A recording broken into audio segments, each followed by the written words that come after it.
هنعمل طاجن مكرونه بالسجق. لسه ما جربهاش، اللي جربه بجد طاجن خطير وسهل ومكوناته بسيطه ومفيش مواعين ولا اي حاجه، كله في قلب الطاجن كله مع بعضيه. هنبدا ونقول بسم الله الرحمن الرحيم وهنبدا. اول حاجه هنجيب نص كيلو سجق. نص كيلو سجق مع قطايه هنقطعها مكعبات، وبصلايه مكعبات، وقرنين فلفل رومي، واحد حامي. اللي مش عايز حامي خلاص ما يحطش. نشوح البصل ونحط عليه ملح عشان حته ما صورتهاش. وبعد ما يتشوح كده وتدبل شويه البصله هننزل عليها بالسجق وهنقلبه زي ما هو كده، مش هنقطعه دلوقتي خالص عشان ما يفرولش مننا.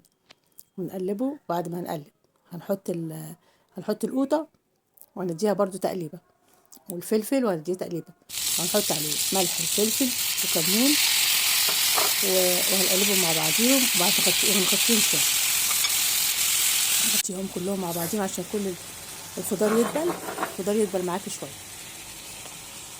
وبعد كده هنروح نقلبهم كلهم وهنغطيها، هنغطي الخضار كله يدبل. بعد ما يدبل هتحطي ربع كوبايه ميه صغيره كده وهتقلبيه. اللي معايا لغايه هنا يقول لي ايه رايك في وصفاتي ومين بيجربها؟ مين جرب وصفاتي؟ رغم ان انا بسمع كتير بيقربوها وفي كلام حلو قوي. بعد كده بنقطع السجق، هنقطعه وهنجيب الطاجن هنحط في قلبيه السجق ونرصه من تحت. بعد كده هنحط المكرونه نيه، ولا هنسلق ولا هنعمل مكرونه زي ما هي كده نيه، ولا هنسلق ولا هنعمل، ولا في سلق ولا حله هنسلق ولا حله هنعمل فيها. نحط المكرونه زي ما هي نيه. بعد كده هنحط عليها صلصه، معلقتين صلصه، وهنجيب ميه سخنه وهنحطه عليها في قلب الفرن كله كده. هنتبله مع بعضيه كده اهو. الصلصه طبعا متتبله ومتحيقه، وفي قلب الفرن كله في قلب الفرن هنحطيه بشويه ميه سخنين، وهتحطي الطاجن وهتحطي في قلب الفرن. مفيش حوالي او يمكن تقريبا ربع ساعه كده وهتلاقيه استوى. هتطلعي هتلاقي المكرونه استوت.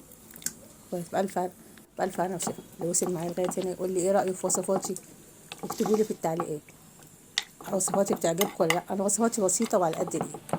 وده بعد الطاجن ما خرج، شايفين؟